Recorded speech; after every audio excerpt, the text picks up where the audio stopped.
This is Restless.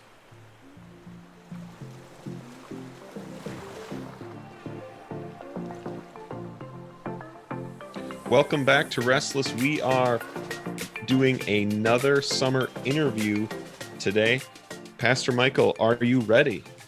I am very ready to continue to break down the new Calvinism, especially because we have returning back with us, Brad Vermurlen. Call you an expert scientist of the new Calvinism.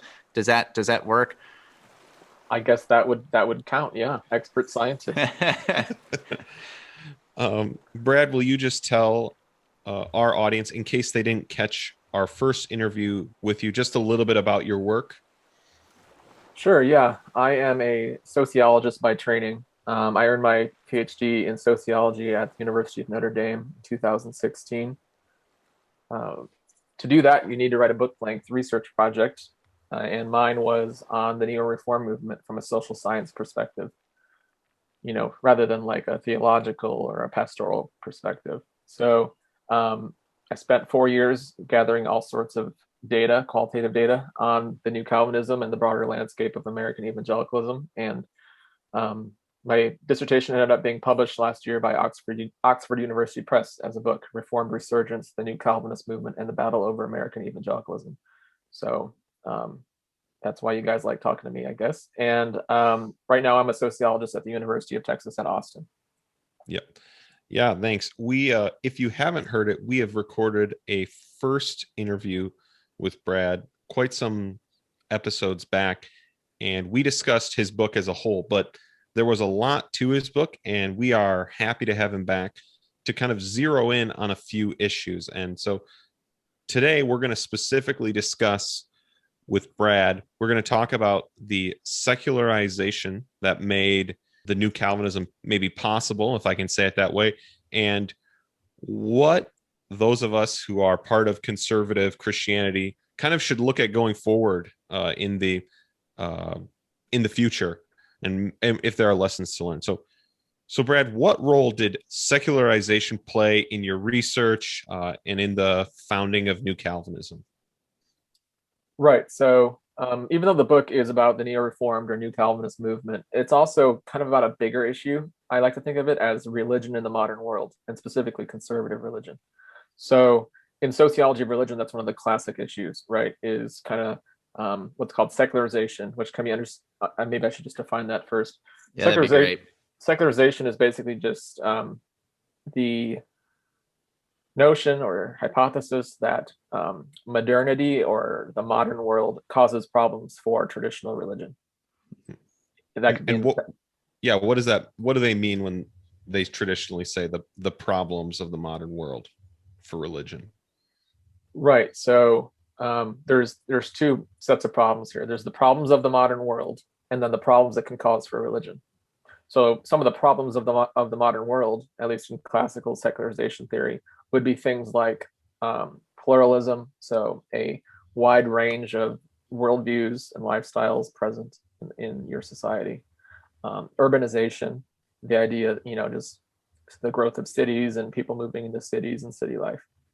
All sorts of things.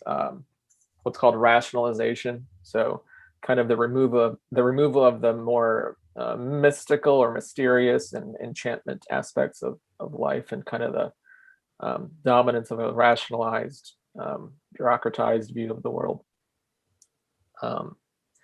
The growth of scientific knowledge broadly, some people claim, causes problems for religion. So there's a handful of things about the modernization of societies that are hypothesized to cause troubles for religion. The other set of problems is, okay, what problems for religion? So we'll get into this later, but there's, it's usually something about decline, right? Declining belief, declining going to religious services, and all sorts of things like that, or the religion kind of changing and what would be viewed historically as problematic or negative ways, those sorts of things. So it's two sets of problems. The problems of the modern world causes troubles for conservative religion. That's basically secularization in a nutshell. So that was already in the background when I was starting this project.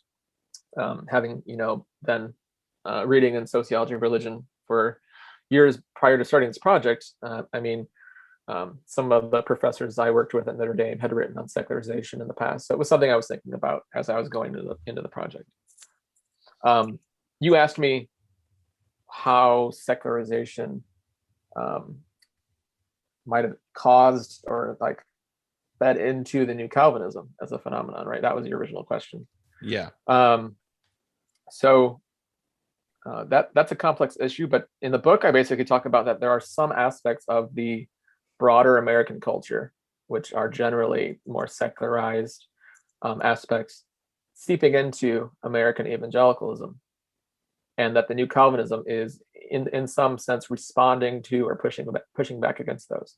So one would be the what's called the triumph of the therapeutic. So a very kind of psychoanalytic or therapeutic approach to life. And that where everything's about therapy and self-help and feeling good about yourself and living your best life and so on, and how that has over the decades seeped into American evangelicalism in various ways. And the new Calvinism is responding against that. Another is the, I group these two together, the gender and sexual revolutions that really started to take off in the 1960s, although they had roots before that. And those have secularizing tendencies with, sexual relations being, I guess, outside of marriage in various ways, and all sorts of sexual things. And gender, the increase of women in the workforce and other sorts of changing gender dynamics, second and third wave and fourth wave feminism and that sort of thing. The growth of contraception might be tossed in there. So the gender and sexual revolutions in various ways have seeped into American evangelicalism. And then I also talk about in the book the pluralism I was talking about, and that I actually refer to not just pluralism, like but a kind of fluidity of religious and non-religious beliefs and lifestyles, and that too has seeped into American evangelicalism in the sense of people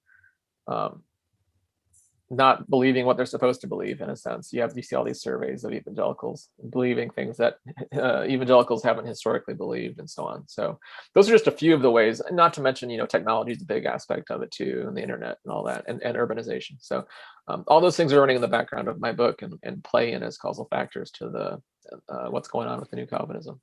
And it seems like, maybe I'm wrong, I think you discussed that one of the other inciting incidents, which I think would be related to secularization, is the church, the evangelical church, confronting postmodernism now. Is that what you mean by the pluralism, or is that separate? I would say postmodernity as a cultural condition. I make a distinction between postmodernity and postmodernism. So okay. Not everybody does, but so postmodernity for me is a sociocultural condition, and postmodernism is more the philosophy and the ideas behind it, right? So yeah, postmodernity as a sociocultural condition is definitely, maps onto a lot of the things I've been listing off. So so the emerging church conversation in the late 90s through the first half of the first decade, the 2000s, was a conversation in large part about postmodernism as a kind of way of thinking, but also I think maybe less so postmodernity as a sociocultural condition, which would include a lot of the things, urbanization, rationalization in certain ways, but also things like relativism and all that sort of thing. So yeah, it's a big mishmash of broader cultural and social trends and ideas that the new Calvinism is kind of, just embedded in. That can't avoid being embedded in these things. I guess I just have some thoughts as you're saying it. I guess my mind is just trying to, look at the various movements that I can think of that do track with these various ideas, right? So the triumph of the therapeutic, you really see that everywhere, right? That is ubiquitous throughout the evangelical church over the last couple decades. It was seemingly anyway for a long time, it was very cool, and still maybe is, to attack the prosperity gospel, particularly within New Calvinism.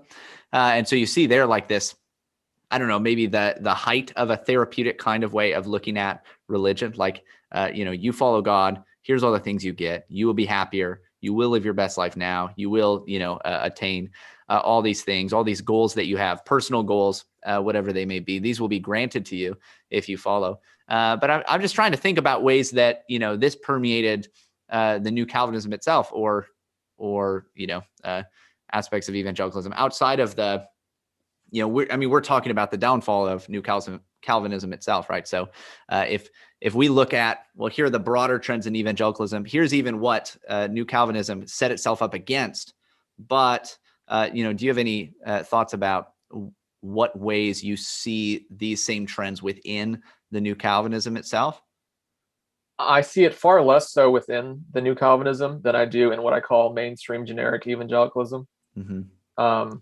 Your typical suburban, maybe seeker-sensitive megachurch. So I think the new Calvinism, to the extent it can still be talked about as a identifiable, movement, is mostly conscious of and reacting against this therapeutic ethos. You may see a sermon now and then that kind of starts to go in those directions, but I think it's pretty rare, and largely because, well, in part one, they're aware of this therapeutic ethos as a problem.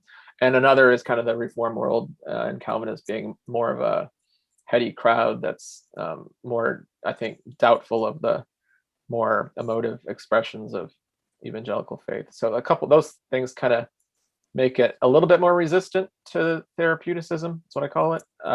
Than the large rest of American evangelicalism. There's actually a book called the something like the sentimentalization of American evangelicalism. So there's also that sentimentalized aspect to it too.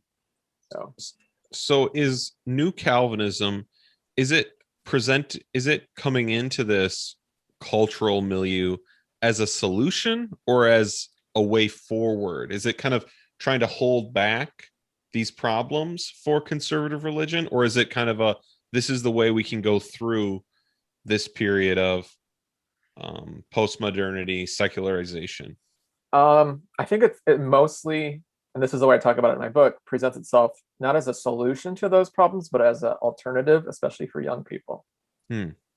So people, in their 20s and 30s, especially, but 40s and 50s too, and older, who are Christians and in like historical traditional Christians in the Protestant tradition, who want alternative to all the things I mentioned earlier about, therapeutic, sentimentalized, gender and sexual revolution, postmodern, relativistic, whatever, and that the new Calvinism provides a strong alternative to that for younger Americans.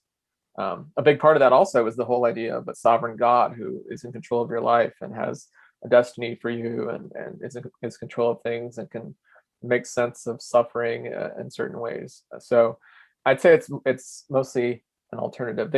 They may at times try to solve those problems, but I don't see that as a major project for the new Calvinism or its leaders. Yeah. So you even get this, Matt and I have talked a little bit about, we listened to, I can't remember the podcast, you kind of teed us off to it, where you had Kevin DeYoung and Tim Keller, and I can't remember who else was there, but they were talking about your book and asking Keller about, hey, how much does this map onto what you were thinking when, all of this was starting and everything? And he basically said, yeah, like, Vermurlen got it right. And one of the things that he talks about is, we wanted this other option. We wanted this new option because we didn't want that, like the old, like religious right, like that's how they're kind of, this kind of antagonism to culture and to the way things are going. But also we didn't want to, completely abandon the faith, obviously, and slide into some kind of liberalism. And so we want that center mediating position between the two as a new way forward for evangelicals. Yeah. You're saying it's an alternative within evangelicalism, not to necessarily the culture at large. When you say they're presenting an alternative, it's a good question. I think it's a little bit of both. Sorry, but mostly for younger evangelicals, because that's who's kind of already kind of on the radar and potential kind of target audience for this movement. But in theory, in principle, it could also serve as an alternative for any American, or I mean, I'm just limiting myself to the U.S. right now, but I'd say it's primarily an alternative for younger evangelical Christians in the U.S. But like I said, in principle, it could be for anybody. Well, I know in your book you present this additional lens, maybe by which we can view secularization, that I think is really important.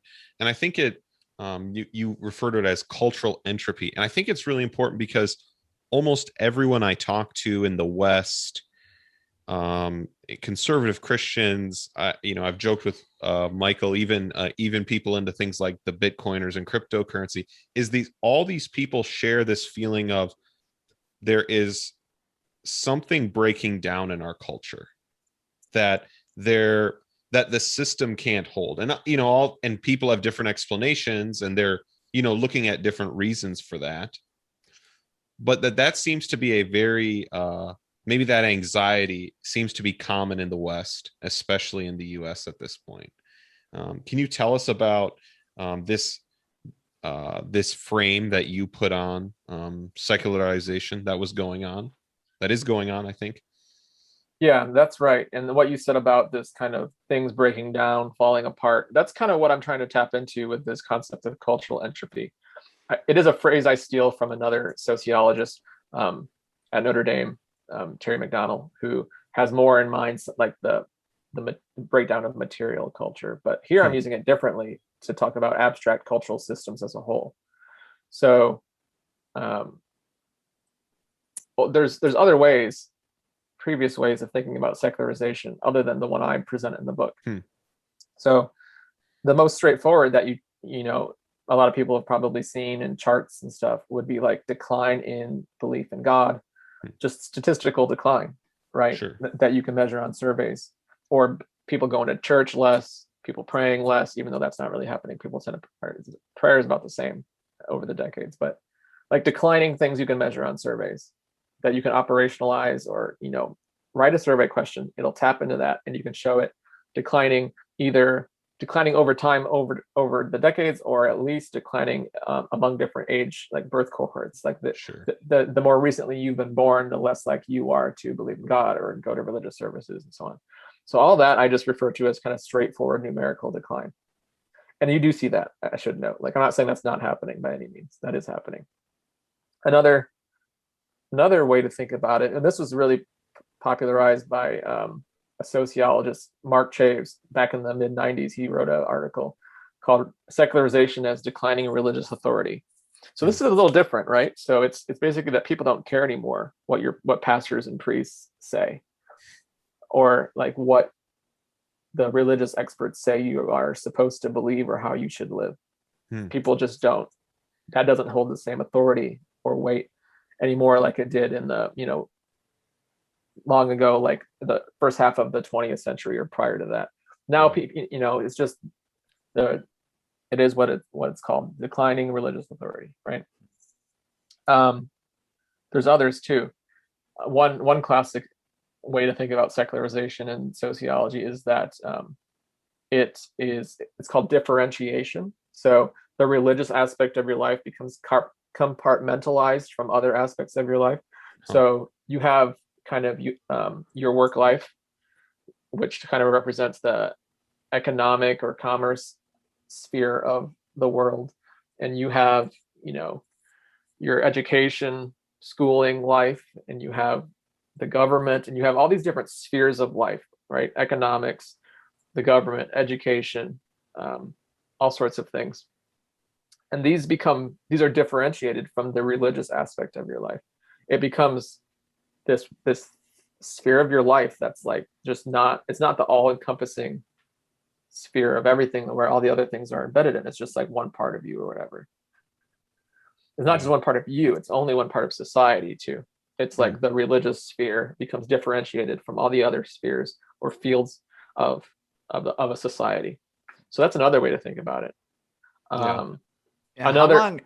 Oh, I'm just going to add, like, with that differentiation, is that, it doesn't seem to me like historically, like that's like necessary or even normative per se.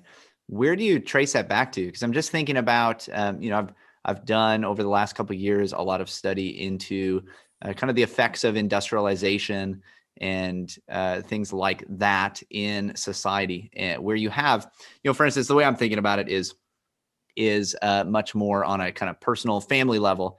You maybe have a time at one point where the average person, their, the home life is one where, your occupation is probably out of the home or around the home.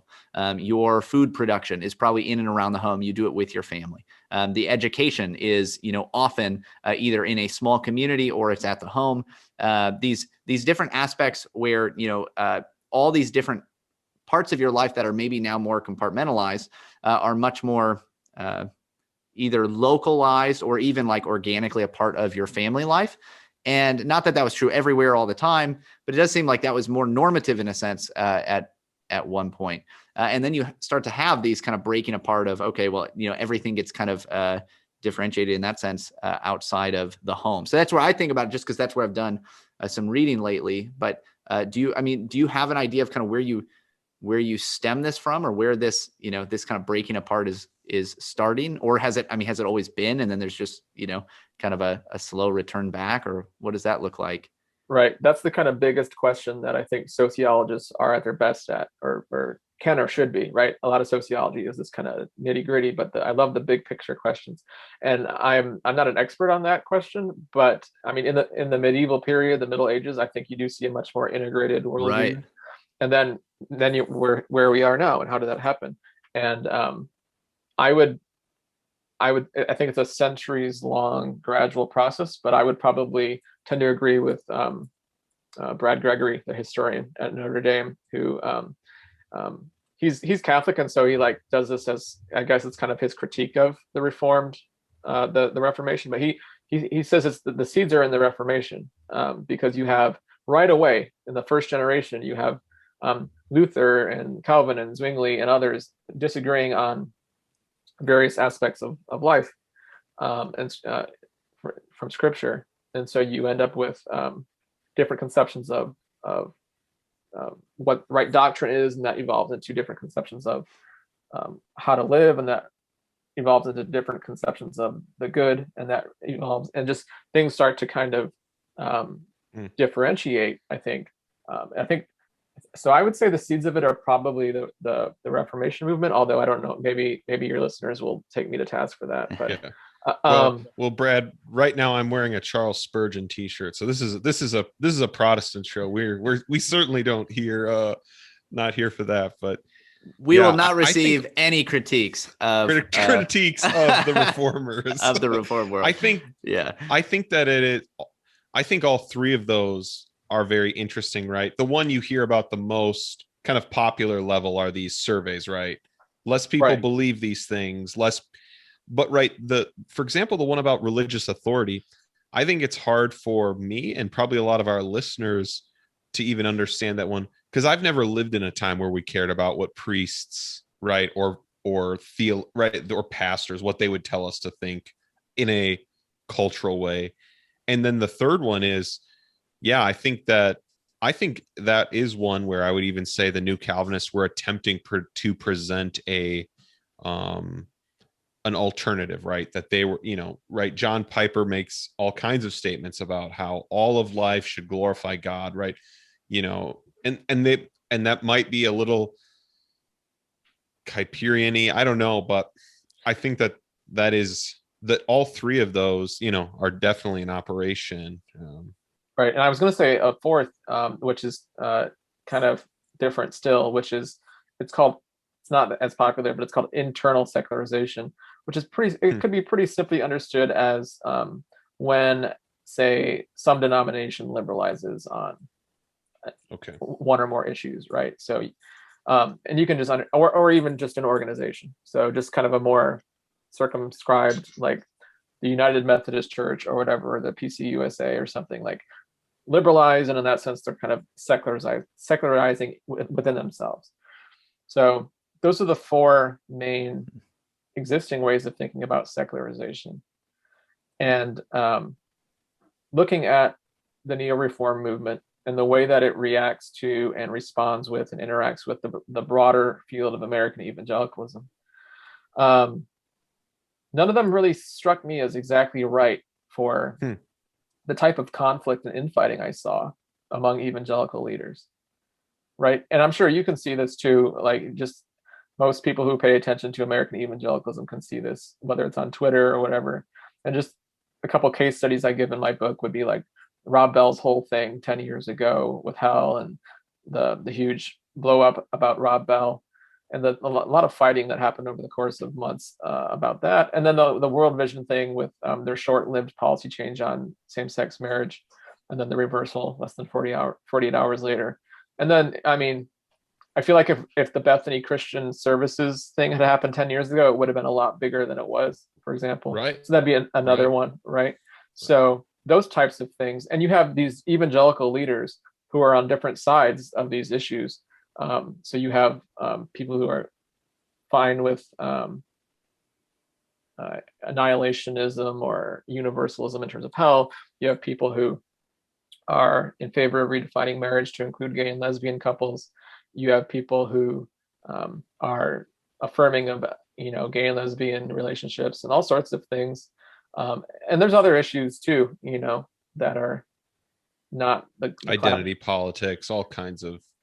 Right. I mean, right now, and a lot of stuff on race and social justice, and there's people on different sides of that. And so we could think of, a few other issues at least, but you have basically the thing to observe, and that you can see clearly in the second half of my book, is that you have American evangelical leaders ignoring the lay people, like just the people who are supposed to be in charge, fighting with each other about all sorts of issues and having different approaches to evangelical faith and life, right?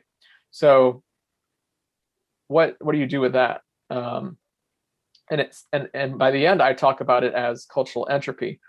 Cultural here doesn't refer to the broader American culture, but it refers to American evangelicalism itself as its own as its own religious culture that in previous decades had at least somewhat more coherence and togetherness to it, and that especially since the 90s and after the turn of the millennium has started to fall apart and break down, I think. So that's basically the idea of cultural entropy that I propose at the end of the book as a different way of thinking about secularization. So I'd say American evangelicalism is secularizing within itself.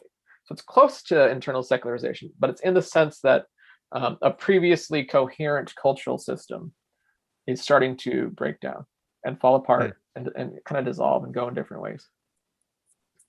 I think that often describes my experience, my relationship with evangelicalism. I often call myself barely an evangelical because I know very little about what that means anymore, right? The traditional, is it Bebbington, right? The quadrilateral of all of those things, right? Those things I haven't changed my opinion on, right?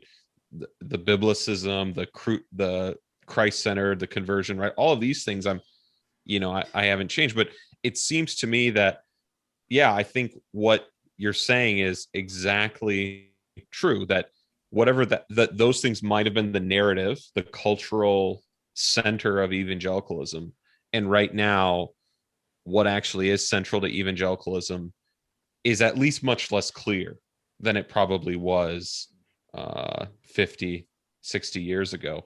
So what does it look like in evangelicalism, or more generally as these cultural systems start to break down? Right. Before I answer that question, if you don't mind, I'd like to say something about the Bebbington quadrilateral. Sure. Yeah, please do. So traditionally, I guess recently, since it was proposed in the late 80s, the Bebbington quadrilateral has served as these four benchmarks that are supposed to define evangelicalism. But what I do in my book is I use the Bebbington quadrilateral, those four features, not as these kind of clear traits that mark you as an evangelical or not, but what they become are precisely the terms on which the infighting is fought. So I call them rules. Actually, they become less traits and more rules you should follow, and that people get in trouble for not following sufficiently from the perspective of the conservatives. So that's why you have people critiquing other evangelical leaders for being insufficiently biblical, or not taking the crucifixion of Christ seriously enough in some way, or in some insufficient manner. These biblicism, crucicentrism, conversionism, and activism, these become precisely the terms on which the fight is fought, and not so much defining traits anymore. Because the problem is they're like tools that you can wield in like fighting over precisely these terms. So biblicism means taking the Bible really seriously, right? The problem occurs when people who hold non-traditional interpretations still think they're taking the Bible really seriously, and then you're like, okay, well, and then there's this huge blow up, and it's like, so the Bebington Four become you can look at them differently, which I do in the book. So that's really interesting. This idea that, right, that if I'm trying to gain a positioning in evangelicalism right now, how do I move people out of influence? How do I get Rob Bell out of his place of prominence, or any of these? How do I call out World Vision? These examples.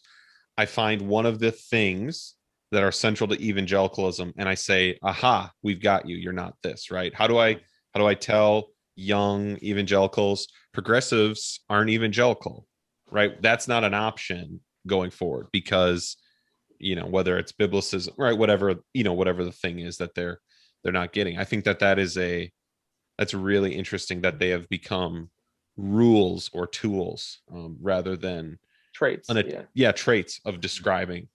Because viewing them as traits assumes that they are clearly defined and everybody agrees on what they mean, but that's not what you see empirically in American evangelicalism. And so they become these rules, and people are calling you out, saying, hey, you're not following this rule sufficiently.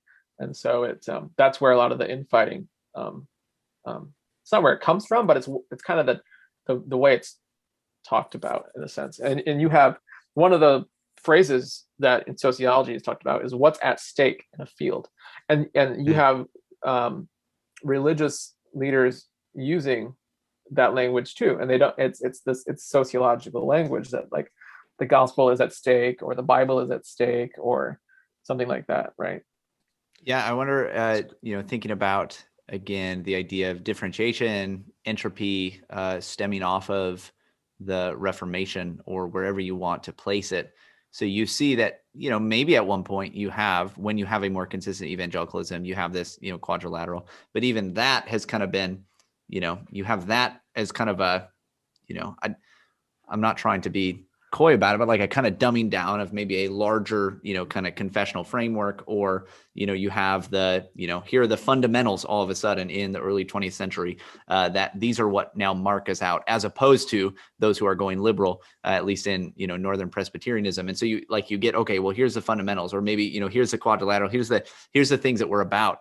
But because you're already, you're already sliding down the hill, like you're already experiencing this entropy, inevitably you get to the point where what was kind of like a dividing line, or like a clear, like, marking out of this is who we are, all of a sudden has to become something where now we have to divide within that as well.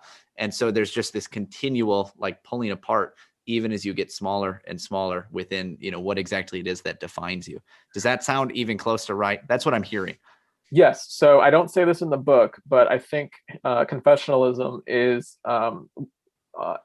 one of the solutions to a lot of what we're talking about, right? The infighting and the entropy and the evangelical leaders going in different directions on all sorts of issues, right? So a lot of this is a problem for non-confessional, especially low church evangelicals. But if you're a confessional evangelical Lutheran, I mean, Lutherans are so quiet and polite. They don't argue, right? You don't see Lutherans in these conversations. So, and I think it's somewhat the same for Presbyterians, right? They have their confessional statements going and historical, like going back to the first 2 centuries after the Reformation. So it's, I think they have less at stake in these battles than, say, your, typical non-denominational or otherwise low church evangelical. Well, Brad, if earlier you lost our audience critiquing the reformers, we have a lot of confessional listeners, so you're back in with them, presenting that as a solution. So I'm vindicated. Yes, you're vindicated. So tell us what it looks like when these kinds of this cultural entropy begins. What does that look like? Because as you said, it's more of an abstract way of understanding this. Right. What does it look like? I mean, I don't know, right? In the book, I propose it at the end and only in like 2 or 3 pages. And I say, like, I don't have the space to work this out fully. I think it would take a whole book. And I think there's been other, like, I'm not the first one to ever think of secularization this way. I think Charles Taylor's A Secular Age talks about a little bit of the kind of more qualitative kind of falling apart of things older. But what it would look like, I guess, what you're asking is how would we measure this, right? So one thing would be like people who previously got along not getting along anymore, people who previously could worship together can no longer worship together, people who previously agreed on things now agree on less, that sort of thing. Yeah. You might even see, at the organizational level, you'll either see organizations springing into existence to defend a certain position, or else, falling out of existence for various reasons, whether that's, losing, mission drift or scandal or whatever. So there's a few things that basically you're asking is, what does it look like for something to fall apart, right? And it's hard to like explain, but I think we have a general sense of what that might look like. Yeah, and I wonder if, even part of this, maybe on a more abstract level, right? An example outside of evangelicalism would be, even about the United States, these questions of what is the narrative of America, right? Is it the land of the free? Is it these kinds of questions, or one of the big, in the Reformation, right? The story of salvation is justification by faith alone, or was it the Roman Catholic notion before that? These things that held those cultures, whether it was an ecclesiastical culture or a national culture, these narratives, these beliefs, right, are now being either, and this is what you're saying, they're now being debated, they're not agreed on, we don't share them, this same vision going forward. Yeah. And it's like, how far can it go, right? How far can something fall apart? So I think Campbell and Putnam in American Grace show that statistically over decades, there's consistently been like a 10% really committed Christians, right, who are like just conservative on every issue. And so on some level, there's like this, at least recently, there's been this like 10% figure that's like really not going anywhere or whatever. But still, I think I'm broader, looking at the full picture. It's you're not seeing Reformed people having conferences with holiness people or that type of thing. It's just they're not interested in doing anything together really very much. So and is the weakness in the evangelical institutions, this falling apart, is that what gave the new Calvinists the opportunity to get to the places of influence that they got to, because they were kind of up for grabs, to put it not technically? Right. So I think it's kind of a funny story, actually, because before the new Calvinism came on the scene in, say, 2006 or whatever you want to say, there was this starting to see a little bit of falling apart with, postmodernist philosophy, and people, almost nobody was LGBTQ affirming at the time, but you started to get this sense that maybe this is around the corner. And you saw gender egalitarianism was there already. And so you saw these on a few issues, at least. You saw this kind of maybe troubles on the horizon, and then there was the therapeutic aspect was there with the seeker sensitive movement and all of this going on. And so the new Calvinism presents itself as a conservative historic alternative to all of that. And so in that sense, yes, there's a story of leading up to the new Calvinism. But in the book, I also tell the story that after kind of the advent, if you will, of the new Calvinism, say 2006, 7, 8, for the next 10 years, it doesn't get any more peaceful in American evangelicalism by any means, right? You still see probably even increased disagreement and fighting. Now explicitly on LGBTQ affirmation and gay marriage and all sorts of other things. And gender egalitarianism, I think, is stronger than ever. And so, and I hate to keep going back to the same sex and gender topics. We can think of other topics too that are, but those, I mean, religious liberty, maybe, I don't know, we can get really, we can talk about environmentalism, or if you want, or immigration, but anyways, on all sorts of topics, and not just moral, but also like theological topics. So the infighting and the disagreement has continued. So there's this entropy building up to when people started talking about and recognizing the new Calvinism, but then there's also this. It didn't stop, right? They didn't solve the problem within American evangelicalism. A lot of the infighting among evangelical leaders actually helped to fortify and recognize the new Calvinism as a thing, as an identifiable expression of evangelicalism. So now in 2021, I think what we see a lot, mind you, I don't pay nearly as much attention to American evangelicalism as I did when I was researching this book, but my general sense is that you see a little bit more just like ignoring each other. They're not so much interested in fighting anymore. They just they're just is this uneasy coexistence of different expressions of evangelical Christianity. Interesting. Yeah. Yeah. And it might be because there's even more infighting. I find it interesting that the entropy has continued, even with and you can tell me if this kind of entropy, the list of big, prominent new Calvinist leaders from, 2012, a lot of those names are out of favor. We take pleasure on our show when you're not here to do things like find the videos of Mark Driscoll, the Gospel Coalition, used to post, and watch those. And because there's so many of these leaders that have left the faith, left their churches. Sadly, some have committed suicide even. And that seems to me to be a sign of the continuing cultural entropy. Yeah, I'm not sure. I mean, there's something negative going on there for sure, but I don't know if cultural entropy would be the type of dynamic that I would want to kind of sink down to that micro or personal level.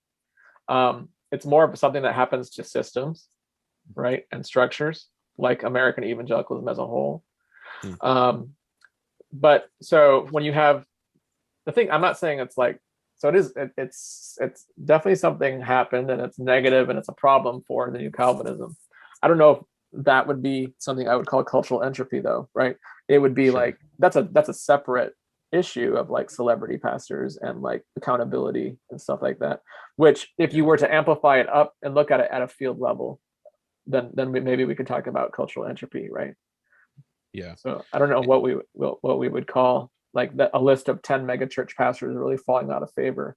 So yeah, and maybe the final thing we should look at is, as new Calvinism, in Michael and I's view, certainly is falling apart, even as some of the men who were at the head of it are reaching retirement age. I want to ask you about kind of your thesis about a conservative religion in this modern milieu. What what can we learn from New Calvinism about religious strength? What are things we can think about from your point of view going forward? Okay, yeah, that's a whole other issue. It's like the flip side of religious weakness. Is like, how can you, as like conservative Christians or conservative Christian organizations, is there any chance to flourish in such a context, right? Yeah, it even say, I mean, even as we talk, I'm like, man, we have just painted a super depressing picture of what like, you know, life in the church can look like in our culture. And so, yeah, if there's this like this huge force of this, you know, kind of entropy that's pulling everything apart, what is there that can stand in the midst of that? Right. I'm glad we're talking about it then. So in, again, just for brief background, in sociology, I'm not the first one to try to answer that question. There's been answers in the past, right? So one is basically, and I don't accept. So one I don't accept basically is that religion in a society functions basically like any other consumer good, and it's a product of supply and demand dynamics. And so that the more pluralism you have, the more religious products on offer, the more participation you'll have, right? And so that pluralism isn't really that big of a problem for conservative religion, because it opens up a free market, and it just the market thrives with competition. That's one view. I don't think it holds up empirically or historically, but anyways, another view is something called status discontent theory. And it's basically that the religious leaders start to get really anxious about their status, whether that's culturally or economically or whatever. And like, oh no, we no longer are where we used to be. And so they rally the troops and they organize their resources and they launch campaigns and they become strong instead. To me, that doesn't have much explanatory power. It's almost tautological. It's like, oh, we were strong. Oh no, we're becoming weak. Let's become strong instead. It doesn't really give me much of a story there. Another one, for example, would be like what Christian Smith has called sheltered enclave theory, which is basically hunker down and protect yourselves from the various aspects of the modern world, and hopefully conservative Christians can survive. I think kind of like Benedict option.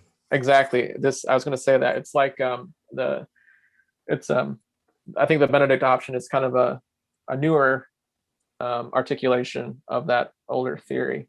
So yes, that's one of the options. And there's a couple more that I won't get into, but the one that I focus on in the book, which I do think is new, is an emphasis on. So think about it. How do you try to hold a cultural system falling apart together? Well, effort, right? Trying. And the idea is that, and I think you see this at the churches I study, right? You see people like religious leaders trying to create good worship experiences and put forth compelling arguments and write books that will persuade people, and to be a good Christian in the world, and to get to know your neighbors, and to all this stuff, right? So I think one of the most overlooked theories in sociology about how conservative religion can thrive in the modern world is basically like a little bit of effort and thought, and what else can you do but try, right? Yeah. So that's the theory. That's my theory. So I call it strategic action field theory, basically, where you have in this broader landscape, you have, and sometimes it involves like maneuvering and positioning, like in certain ways to like market yourself in a certain way. But other times it's just like, how you present yourself in public, just think about Tim Keller in New York City. He's a great example of like trying to be persuasive to certain audiences. Yeah. And what else can you do, right? So that's the thought. Yeah. I wonder, on a theological level, it seems like one of the things that the New Calvinism had going for it was the emphasis on, either, if you want to put like the sovereignty of God over everything, or, kind of Jesus is Lord over every area of your life, or the, hey, glorify God in every area of life, everything that you do. And what these provided, I think, in some ways was at least one way to try to collect all of these different, as everything's differentiating, it collects them all again and says, well, no, in education, in your home life, in how you eat, in how you exercise, in how whatever you do, glorify God. Whatever you do, God is sovereign over it. And so it provided maybe a kind of system almost that held everything together, at least in part, or at least tried to, right? And so maybe this is one of the things that allowed the new Calvinism to act, at least in some strength, at least for a time. And so I wonder if we can learn from that, this need to have, even just on a theological or intellectual level, like a worldview or a way of looking at everything that says, no, these are not, all of these things are not separate. We shouldn't atomize everything, but actually they're all a part of one whole. And to have that more kind of organic way of looking at everything as it works together, I think is probably going to be part of, what it looks like to return to some kind of strength. Yeah, Pastor Michael, I think you're getting at two things. That one, they were positioning themselves in places where maybe we could say there were persuadable people in the field, persuadable institutions, persuadable people. And then they were actually relying on the resources that conservative Christianity, conservative religion comes with, because it does come with, well, thousands of years of thought about life, about work, and trying to present that to people that they thought were persuadable, right? Tim Keller, this is the emphasis on the cities. There are persuadable people in the cities. Young evangelicals are persuadable. Is this what you're talking about, Brad? Yes, yeah, and this is what I get into in the second half of my book once I kind of start to spell out my explanatory model. So after I've set the context and described everything and put up the theory, basically I walk through all these ways that new Calvinist leaders have strategically positioned themselves or maneuvered, and sometimes it's like, moving to cities. I talk about emphasizing a sovereign big God for young evangelicals, and a few other things. There's a whole, again, gender and sexual dynamic there that a lot of young people might be persuadable. So there's certain things that, just because I call something strategic, I don't mean it's disingenuous. I mean it's deliberative. It requires thought and effort, and it offers you, as a religious leader, like a potentially a advantage in advancing your religious worldview among a certain, audience. So I spell out 8 or 10 ways that new Calvinist leaders did this, from like 2008 to the time, I finished, like 2016, 17. Mm-hmm. So, yeah, it's, contextualizing is something I talk about in the book, right? Just like, contextualizing it to your city and knowing the type of people who are there and the mood of your city and that type of thing. So, let me ask one question about this, that, a person, if I was thinking about an objection to your theory, it would be that as things become more modern, as things become, or as postmodernism takes root, isn't that now, or why does your theory think this strategic field action breaks down the inherent barriers to religion, conservative religion, that a hyper-secular person, the hyper-secular milieu of, right, all egalitarian, right, the affirming of LGBT, the not belief in the Bible that the way the new Calvinists presented. What about what you're saying? Why does that work in that setting? Because it almost sounds like it wouldn't. Right. So my claim is not that it entirely breaks down those barriers. Okay. For even the majority of people. Basically, it's the, so I draw from business literature on strategy. And one of the principles of strategy in the business literature is that a good strategy is not for everyone.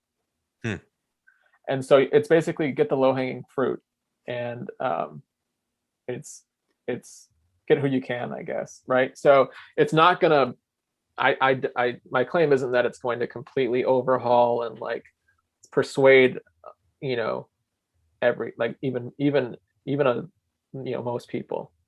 So it's just like there's going to be a segment of, I guess you might call it a target audience or whatever, that can be persuaded and will be persuaded. And so do what you can in that regard. It would be like saying the Calvinists with a sovereign God should go find the elect, and they will be persuaded of truth, right? Hey, I'm just a social scientist. Yep.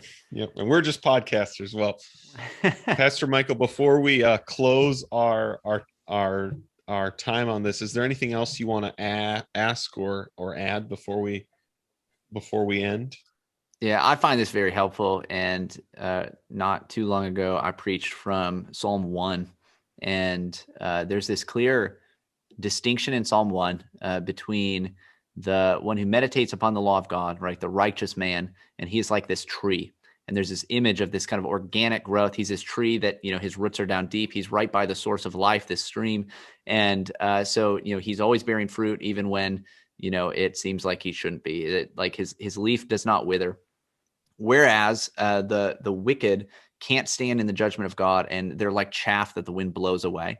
And it seems to me that, like any kind of entropy, this is part of the fallen world, cultural entropy being part of that. I think this is what sin does. It tears apart, it atomizes, it moves increasingly toward death, if you could call it that. That's how I would define it. Probably not the best social science word, but from pastoral perspective, right? This is what I'm going to call it. And you have, on the other hand, this option of, there is a way, I think that the Lord himself has provided for us, where you can have this kind of long-term, stable, organic growth in godliness, individually, corporately, that actually has this, lasting stability to it. And so I'm just meditating upon that as we talk about these ideas of cultural entropy and what to do, where to go next. Yeah, it's a fascinating area to think about. So it's important.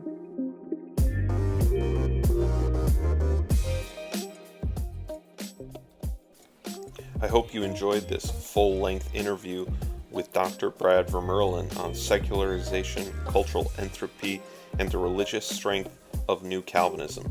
If you're interested in more about New Calvinism, we do a weekly podcast on subjects regarding New Calvinism, looking at it from every angle. You can see his book, The Reformed Resurgence, on Amazon, and you can find episodes of this podcast on this channel or iTunes. Thanks.